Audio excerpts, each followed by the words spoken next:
Canny Ong was 28. She had everything to live for. In 1995, she had left Malaysia to pursue an education and later a successful career as an IT analyst in San Diego, California, and married American Brandon Ong. The couple were blissfully happy. But in 2003, Canny's father, Ong Bi Jeng, is diagnosed with cancer. Her mother, Pearlie, remembers telling Canny the distressing news. As soon as she heard that, she went into the net, all right, and tried to find out what cancer he had. Canny, the family's eldest child, is shocked by what she discovers about her father's illness. She makes an immediate decision to return home to Malaysia to help her family through its ordeal. For her, family always comes first. He said, "Mommy, Daddy had a very rare cancer. I must come back, I must come back." When she came back, she went straight to the hospital to see the father. Back in Kuala Lumpur, Canny devotes most of her time caring for her father. It is only when she is satisfied that he is at last on the mend after a successful surgery that she feels she can return home to the United States. On the eve of her departure, Canny invites her mother and some of her closest friends to a farewell get-together at a restaurant at the upmarket Bangsar Shopping Center, Kuala Lumpur. She was really excited about getting everybody together for a farewell dinner. So the day before, she says, "Noreen, can you organize it?" I was like, "Yeah, no problem." That night, Canny and her mother Pearlie arrive late and rush to find a parking space in the mall. Pearlie remembers a sense of foreboding as they drive into the mall's underground parking lot. Actually, I found the place a bit dark. And I also remarked to Canny, I said, "How come the place is so dark?" As they are in a hurry, Pearlie shrugs off her concern. After parking the car, the pair rush to the restaurant. Halfway, she suddenly turned around and told me that she has forgotten the ticket in the car. But I don't know what made her change her mind. Suddenly, she said, "Never mind, I will go down and get it myself after the dinner." Canny and her friends and family have a lot to celebrate. Canny's father is recovering at last, and she is clearly bubbling over with happiness and looking forward to being reunited with her husband, Brandon. When we saw Canny, I knew that she was at the prime of her life because I've never seen her so happy and so confident and so contented with her life. Canny has been away a long time and wants to make a night of it with her friends. But she notices that her mother is getting tired and decides to walk her to her car, then return later. Canny said, "Okay, why don't you wait? You just wait right here, Noreen, and I'm going to send my mom to the car, and then I'm going to come back again, and then we'll hang out for a little bit, and then I'll jump in your car, and then we can go and meet some of our other friends." At the parking ticket machine, Canny, her sister Elsie, and Pearlie join the queue to pay. Then Canny remembers that she left the ticket in the car. So she asked me to wait there. And before I can say anything, she went off already. I couldn't follow her because my feet were hurting me. It is a short distance to the car, but after 20 minutes, there is no sign of Canny. Anxiously, Elsie begins calling her sister's mobile. There is no answer. You keep on going to the voice box. Suddenly I became panicky already. Something is clearly wrong. Pearlie and her daughter rush down to the parking bay where Canny had parked earlier in the evening. To Pearlie's disbelief, her car, a Proton Tiara, has vanished. And Canny is nowhere to be seen. Distressed, Pearlie and Elsie hurry back to the restaurant. Confused by Canny's baffling disappearance, her friends call her mobile again and again, but it always switches straight to voicemail. It was really odd for her to just disappear, especially if her mother was waiting for her. So when I called her again, then it rang and then the phone got switched off. So that was already alarm bells going off in my head at that time. Pearlie notices that there are CCTV cameras located all over the parking lot. and turns desperately to the security guards for help, hoping they know what has happened to her daughter. We told them that the guy has disappeared. Kenny has disappeared. So he said, can we look at the CCTV? But the guard told us, oh, you have to wait until after midnight. The security guards finally relent. Just before midnight, Pearlie and Canny's friends are permitted to view the CCTV footage. What they see is a terrible shock. The CCTV shows Pearlie's Proton car speeding through the car park and then smashing through the barrier. There is a dimly visible stranger at the wheel with a woman cowering beside him. Pearlie and Noreen watch the footage in horror. When I saw the car being driven through the parking barrier, it was like, you know, all the worst fears was like starting to come true. And at the same time, I just couldn't believe that that was happening. Pearlie is devastated by what the CCTV footage reveals. She immediately makes a police report about her daughter's disappearance and likely abduction. Refusing to sit still, Pearlie, Noreen, and Canny's friends drive back and forth across Kuala Lumpur, hoping desperately to spot Canny or Pearlie's car. In the meantime, her husband Brandon has called, trying to reach his wife. Noreen must break the devastating news about Canny's shocking disappearance. I had to explain to him a couple of times because he just couldn't understand how that could have happened. So I was trying to, stay calm for him, but at the same time, I'm in complete panic mode. Their search is in vain. At 4 a.m., exhausted and full of dread, Pearlie and Noreen return home empty-handed. So the whole night I was waiting. I couldn't sleep. I felt very cold. 72 hours pass, and there is no sign of Canny. Frustrated, Pearlie and her husband turn to the press. At the Malaysian Chinese Association, they make a public appeal, pleading with Canny's abductor to return her safely to her family and husband. Crime journalist Faye de Cruz was present at the press conference that day. Having reported many kidnapping cases in her career, she remembers being pessimistic about the outcome. I think I've covered over 20 kidnapping cases, and so far, all of them ransom demanded within the hour. As the days pass with no news and no sign of a demand for ransom, Canny's family and friends begin to fear the worst. It is 96 hours since 28-year-old IT analyst Canny Ong vanished from one of Kuala Lumpur's most prestigious neighborhoods. Canny's husband Brandon is anxiously following developments from 14,000 kilometers away in San Diego, California. Pearlie Ong recalls the conversation with her son-in-law. He kept on asking me, Mommy, did they find her? And then every time I told him no, he would scream. He would start screaming. So I told him, I said, Brandon, please don't scream. Then he said, Mommy, how can I not scream? She's my wife. By now, the media and the public are closely following developments, and many share the family's mounting fears. Abu Bakar Mustafa is head of the Criminal Investigation Department at that time. Oleh kerana ini menarik perhatian ramai, maka sewajarnya lah ada perasaan tekanan pada pihak polis yang menjalankan tugas. Everywhere you went, people were talking about it, but they weren't sure what to make out of it. In that same week, so many bodies were found. The minute a body was found, everybody would rush to the scene, only to find out it's not her.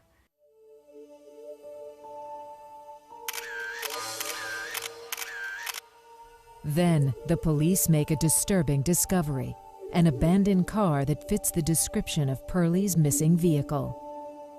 Kita dapati daripada siasatan bahawa kereta yang tersebut ialah kereta kepunyaan Pearlie sendiri, Proton Tiara. They said when they discovered her car, I knew already. I mean, something terrible had happened already. Police investigators also find that the front right tire is punctured and there is blood on the back seat. Then, 4 days after Canny's disappearance, a construction site worker makes a gruesome discovery close to where Pearlie's proton was found. Inside a manhole and concealed beneath 2 vehicle tires lies a badly burned body. The Royal Malaysian Police Forensics Unit is immediately dispatched to the scene. The team is led by Superintendent Amidon Anan. Saya dapati ada macam bau getah terbakar. Saya pergi intai, tengok macam ada rangka manusia. The body has been partly crushed by the 2 heavy tires, which are filled with cement, and has burns on 90% of the skin's surface. Whoever dumped the body clearly wanted to make it hard to identify. Keadaan mangsa atau mayat ketika itu dari paras pinggang ke bawah hancur. Saya rasa pelik kenapa ada ikatan atas kedua-dua tangan. Within the hour, journalists are swarming all over the crime scene. There was a strong stench of dead body. It wasn't very nice being there. I mean, I could smell it on my clothes for a few days after that. Yeah, it doesn't leave your skin. There's a likelihood that orang ni lah orang yang dilaporkan hilang.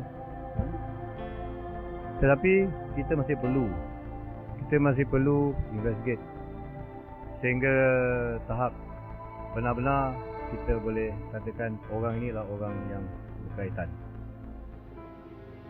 The body is taken to the University Hospital mortuary for autopsy. Reports about the discovery of the charred human remains are soon splashed all over the front pages of Malaysia's major newspapers, complete with a grisly picture of the body. For Canny's mother, Pearlie, the explicit newspaper reports confirm her worst fears. I just happened to glance at the Chinese newspaper, and I saw them carrying Canny, and I knew it was Canny already, but I didn't tell anyone. I could see her hair. To proceed with the formal identification of the mutilated corpse, the investigating officers request that Canny's closest friend Noreen and her sister Nurul come to the hospital mortuary. The experience is too much for Noreen. I started walking towards the door, and I could see that, the crack of the door there, and it was just a couple of steps away, and the smell was just horrific. It was really overwhelming. I couldn't make myself go through the door. I could already see where she was lying. Severely traumatized, Noreen turns to her sister Nurul, who volunteers to enter the mortuary instead. After only a few minutes, Nurul emerges. She is clearly distraught. She came out crying, and she said, "It's her. It's her." And I was like, "How do you know that?" I asked her so many times, "How can you be sure? How can you be sure it's her? You can't." And she just said, "It's the jeans she's wearing, because that's my jeans. She borrowed it for me." And at that moment, it was, it just felt like all hope was gone. Noreen calls Pearlie to try and prepare her for the very worst. Auntie Pearlie is that, they discover her body, but we cannot be 100% sure lah, you see. I mean, she's also trying to give me a little bit of hope. The father of Canny Ong, 29, who was kidnapped in Bangsa on Friday, has identified the dress and the jewellery found on the body as that of his daughter. The parents of Canny Ong, who was kidnapped from a shopping complex in Bangsa on Friday, were at the University Malaya Medical Centre mortuary to identify the body. They were immediately informed of the post-mortem results. Canny's father, Ong Bijing, 64, said his family still hoped that the DNA test will prove the body was not that of his daughter. That fragile shred of hope is soon extinguished forever. Dental records and DNA testing confirm beyond any doubt that the body is that of Canny Ong. The forensic analysis reveals another shocking detail.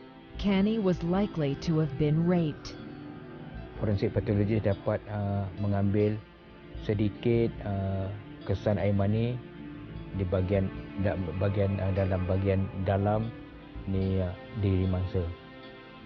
For the police, this forensic evidence suggests that they are dealing with a ruthless killer and rapist, and this deadly predator is still at large, somewhere in Kuala Lumpur. Ini ialah satu kes yang unik kerana ia melibatkan seorang yang saya anggap pada mulanya sebagai seorang pakar dalam kebunuhan. Dan cara-cara ia cuba melenyapkan mangsa ialah begitu pandai dan begitu lancar. The hunt is on for Canny Ong's killer.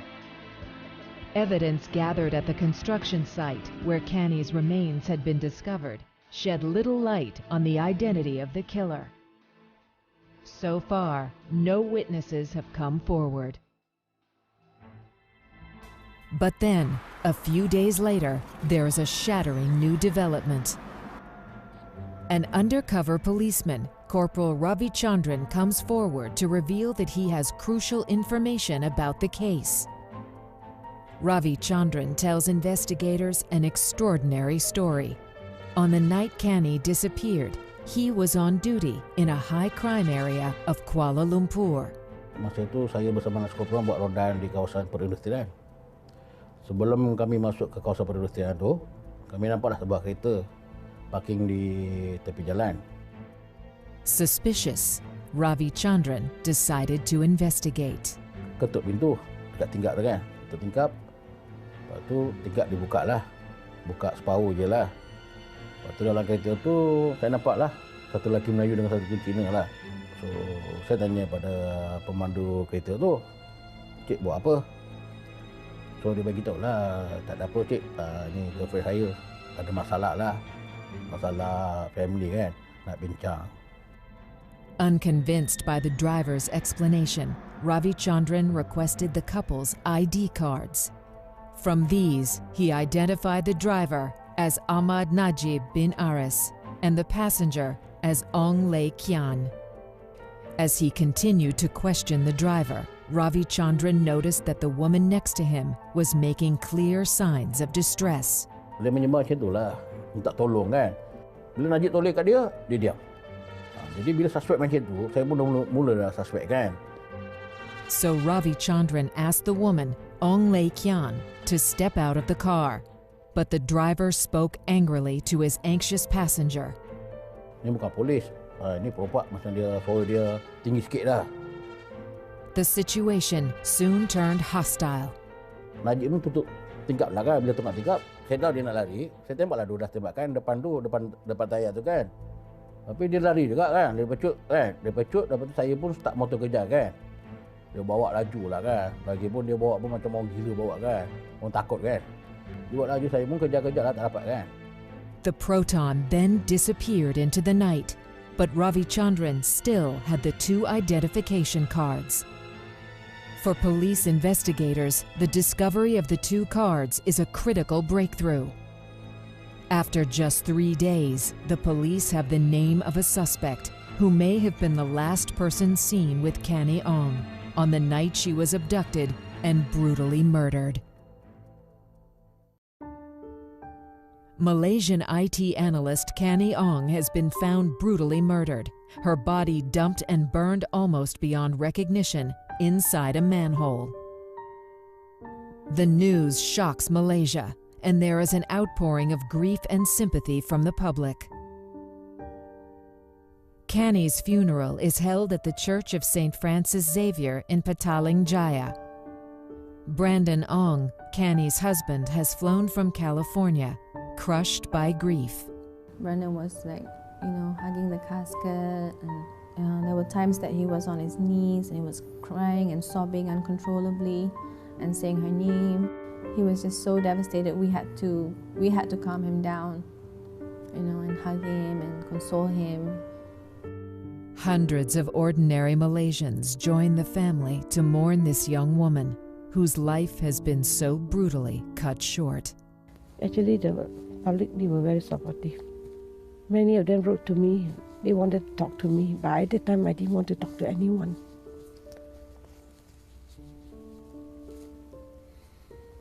I just wanted to be alone.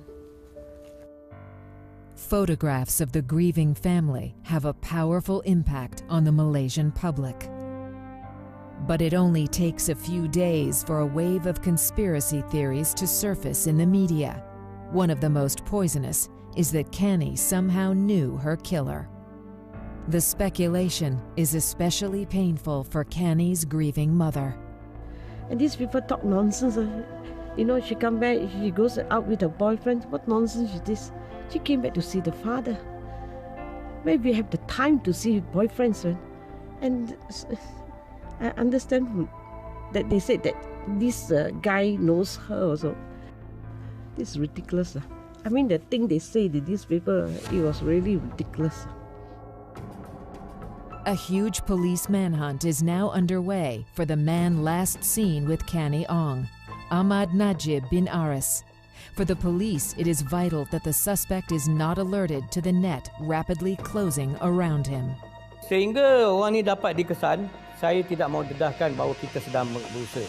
Sebarang silap langkah, silap cakap akan menunjukkan bahawa kita sedang menumpu pada satu sasaran.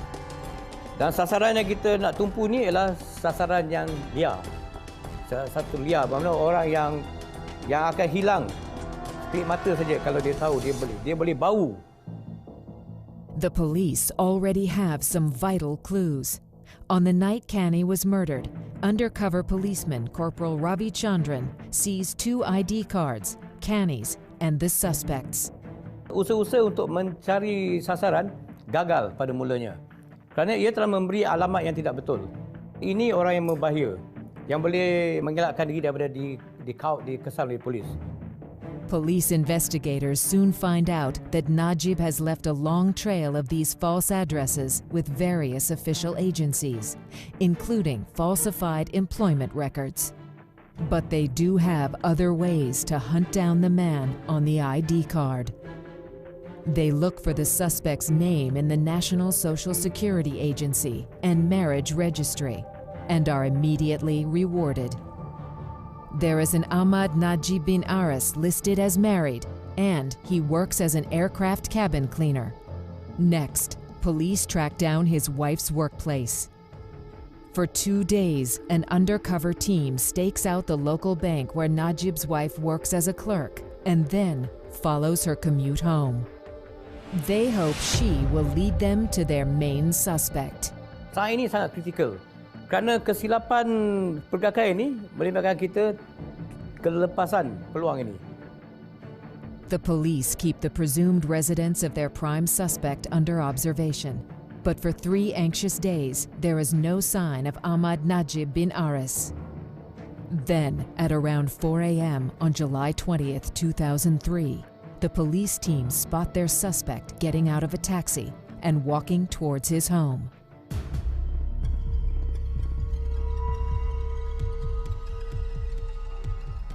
They immediately arrest him on suspicion of murdering Canny Ong.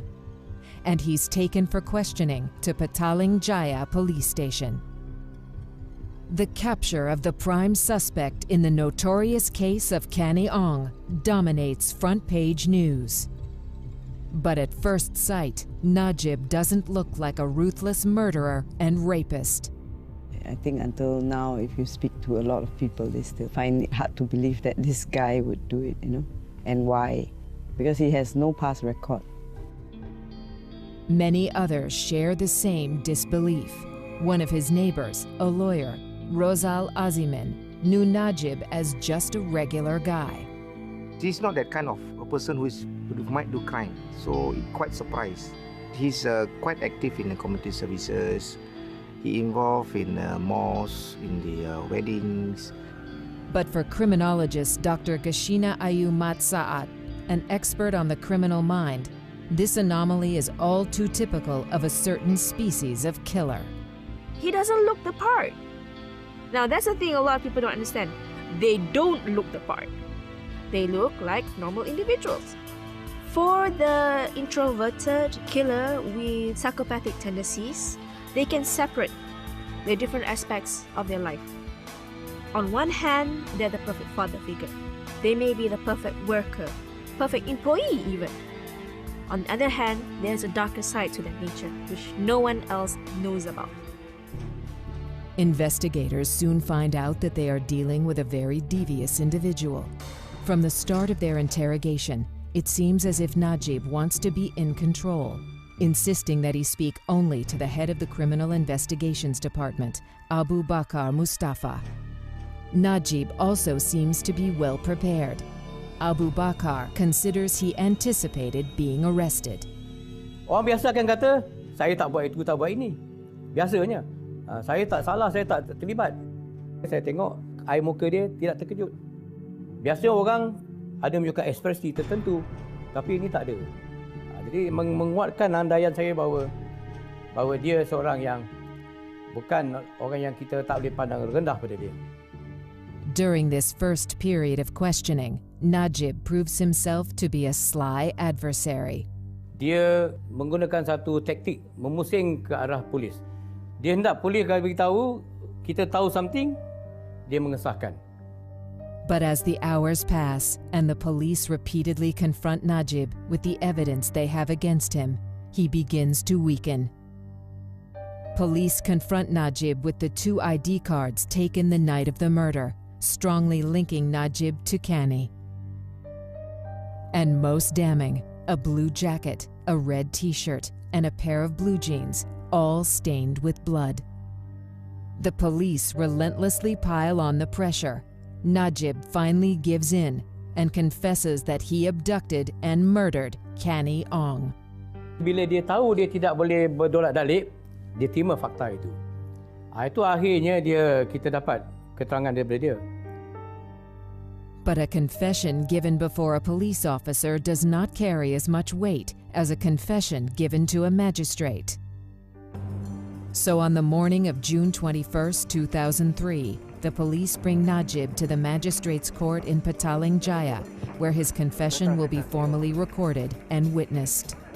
Since his arrest, Najib has had no legal representation, so his family engages a lawyer who was also a former neighbor, Rosal Azimin. He rushes to speak to Najib. I asked him, "Are you okay?" So he said, "Yeah, I want to make a confession." He said, "The police knows everything. The police wants me to confess in court." He told me that. So I said, no, this is not the time for you to confess anything or to admit anything or to deny anything. Just say that you want a lawyer and you're going to proceed with the case. But Rosal's intervention is too late. Najib's confession is already on record. Rosal realizes that his client is in very deep trouble.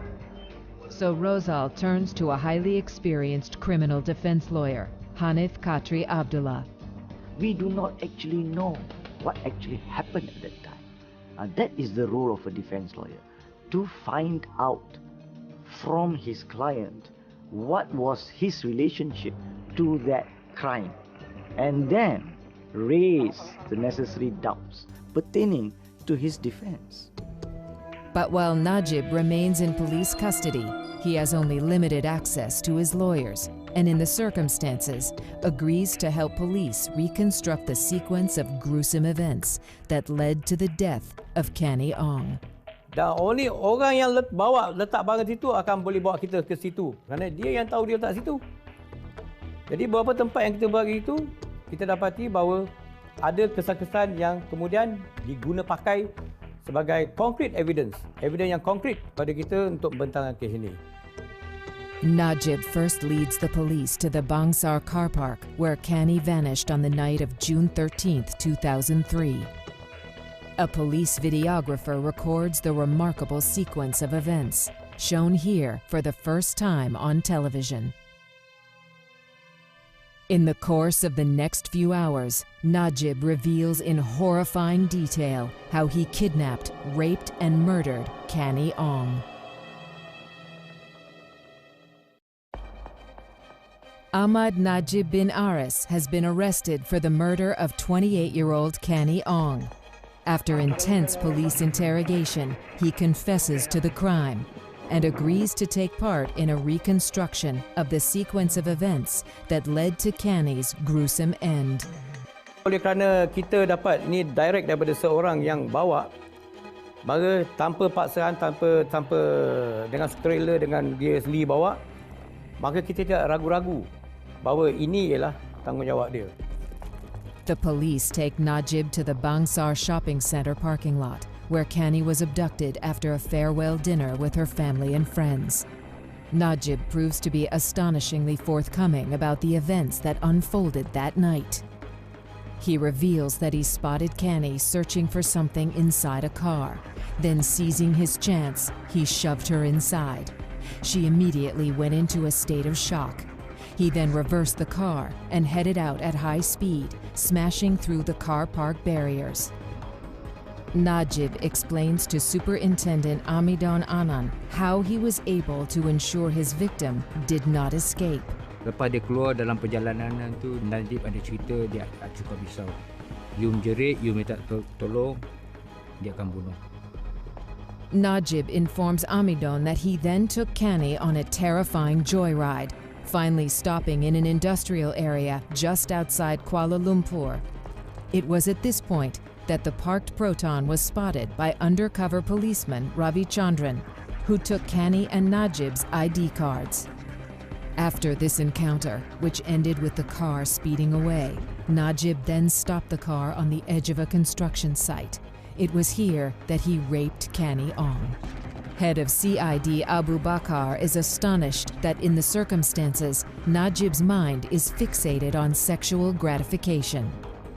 Kalau orang biasa yang tidak kuat sexual desire-nya, dia akan pulih dan ambil IC. Tentu dia tak berani, dia lari je tinggal, abandon dan tinggal. Tapi dia boleh lagi ambil masa untuk contemplate, untuk merogol lagi. Najib provides the investigators with even more shocking information about his actions that night. After raping Canny, he drove the car to a quieter area. Here he raped Canny a second time, then stabbed her twice in the stomach. Canny began to bleed profusely. Najib tells investigators that he panicked and decided he had to get rid of the dying woman. So he lifted the mortally wounded Canny from the blood-stained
Sometime that morning, Canny Ong died. 16 hours later, Najib returned with a can of petrol. He doused Canny's body and set it alight. Tujuan dia nak destroy atau nak musnahkan bahan bukti, nak musnahkan saksi. Tak termusnah. For the police, Najib's reconstruction of the entire abduction and murder in such grisly detail seems to show beyond any reasonable doubt that he is the man who murdered Canny Ong. Najib must now face the judgment of the law. On September 15, 2003, Ahmad Najib bin Aris appears in the Petaling Jaya High Court, accused of the rape and murder of Canny Ong Le Kian on the morning of June 14, 2003. A huge crowd of onlookers gathers outside the court, all desperate to catch a glimpse of the man accused of committing one of Malaysia's most gruesome murders. Lead prosecutor Salahuddin Saidin recalls the pressure on the prosecuting team to make sure justice is done. The trust is on me to handle the case properly, and of course the public also expect high level of prosecutions, and for us not to let the accused person to let go just like that. For the first time, Canny's friends and family come face to face with the man who confessed to murdering Canny. That moment it's just so ingrained in my memory because he turned back when they called my name, and he turned back and he looked at me and he smiled. He just looked so sick in the mind, you know, really, really twisted for him to smile, this kind of wicked smile. And I just knew, I really knew in my heart that that was him, and it just took all of my strength not to look away because I just knew that this was the last person that Canny saw. In spite of Najib's confession, his defense team headed by Hanif Khatri Abdullah aims to secure an acquittal for their client. So Najib pleads not guilty. The court is stunned by this latest turn of events. For the prosecution, it's not good news, for their case relies on circumstantial evidence. When we started to gather evidence, there is no direct evidence. You know, no one saw the incident. No one saw the accused person committed the crime. Hanif and his formidable six-man defense team are determined to exploit every possible weakness of the prosecution case. What we see may not actually be what we see, or what appears to be seen. That is why each and every accused needs to be defended, however gruesome the finding is. The defense team begins by trying to undermine the CCTV footage, which was such a vital part of the prosecution case. You can never figure out the image of the person in the photographs exactly to match it with Ahmad Najib bin Aris or anyone, because it was blurred.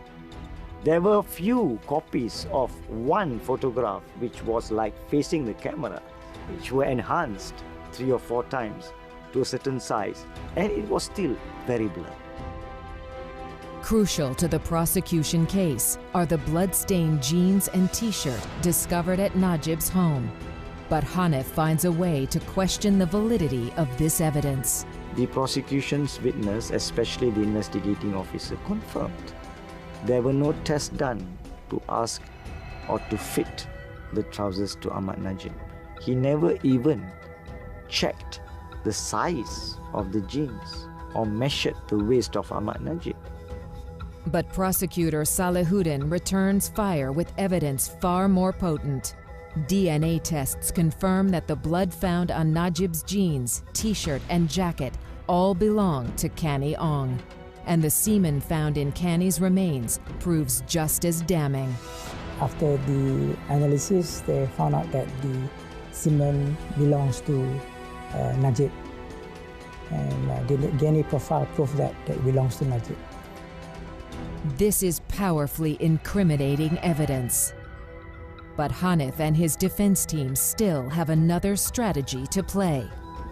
He points out to the court that Canny had a black belt in the martial art Taekwondo and questions why she did not resist or try to escape. It's a puzzle that has tormented many of those involved with the case. Kita tak boleh katakan mangsa patut lawan dia, ada masa lari, ada peluang lari. Macam dia lari. Memang senang cakap dia boleh lari. Tapi nak lari macam pukul 2, 1, 2 pagi macam tu. Kadang yang dia tidak tahu tempat. Ya, dan dah kena tikam. Hanif's tactic is a typical defense lawyer's strategy to continue creating doubt. But criminologist Dr. Gashina rejects this speculation.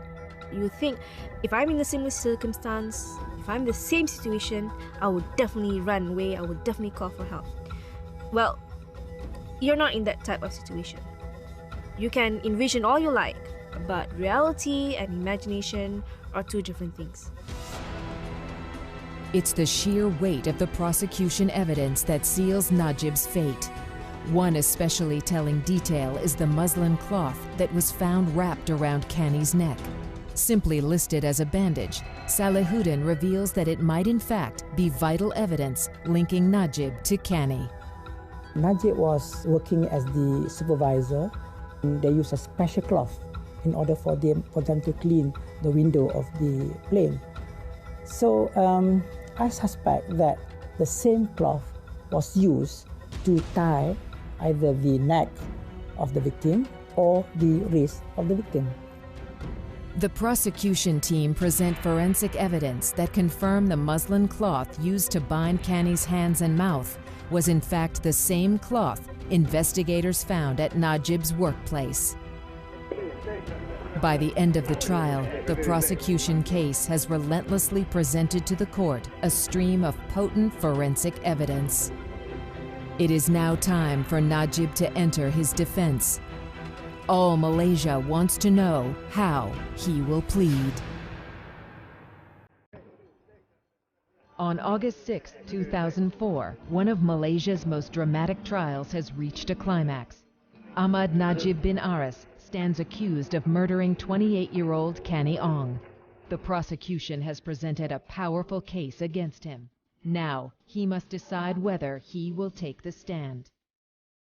The defense team, headed by Hanif Khatri Abdullah, is in a tough position.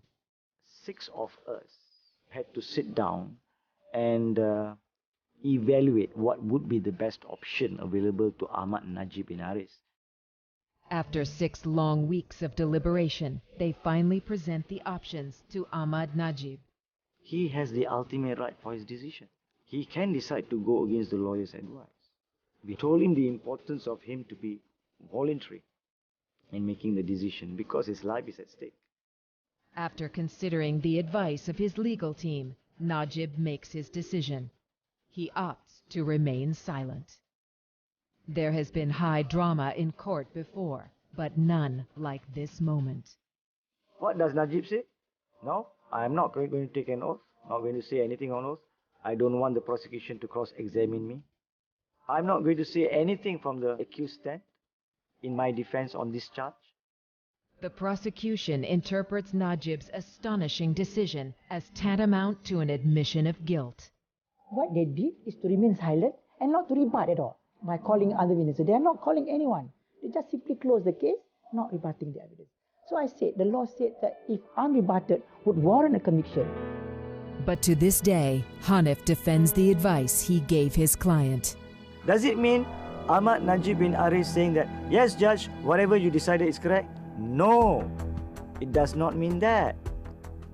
If it means that, then the right to remain silent is not a legal option. By the end of the trial, the court finds the prosecution has presented an undeniably strong case against the accused, Ahmad Najib bin Aris, who shockingly chose to remain silent in his defense. In February 2005, Ahmad Najib bin Aris is found guilty and sentenced to death. For Canny's family and friends, the conviction brings some closure, but nothing can make up for the loss of a friend, a daughter, a sister. When the verdict was handed out, it really felt that, we had closure. Okay, that finally we've come to an end of this episode. So, but no matter what, it still doesn't really take away the pain of losing my best friend. Whether he is hung or not, he can't bring back Canny. But I don't understand why he should murder her. What has she done? Today, a handful of ardent conspiracy theorists still maintain that Najib did not murder Canny and claim that her killer is still at large. But criminologist Dr. Gashina is convinced the right man was convicted. If he had not been caught, he could have committed a crime again.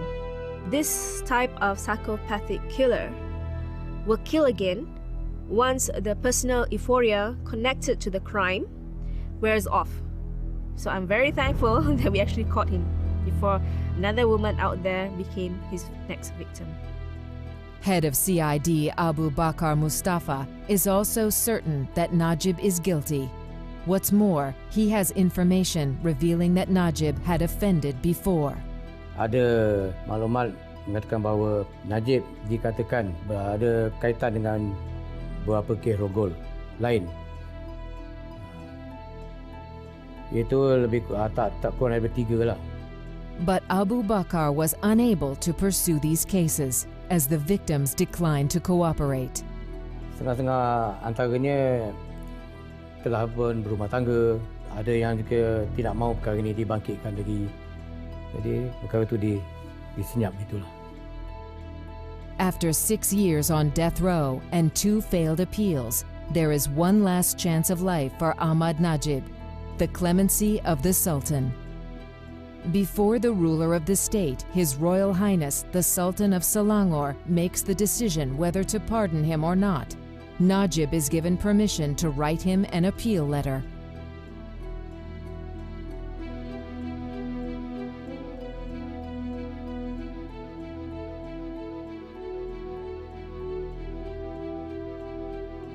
Once you have taken a life, where else do you go? You can't go anywhere else. So once you have achieved that, to him, it's the end of the road, why not kill me? For those who are privileged to know her, Canny's spirit and life remain an undying inspiration, an inspiration that Najib failed to extinguish. Even until now, she still inspires me. I always say, well, if I don't know how to react to things, I'll just say, well, how would Canny do it? She still gives me a lot of strength. Yeah, I miss her a lot. It's difficult. Yeah.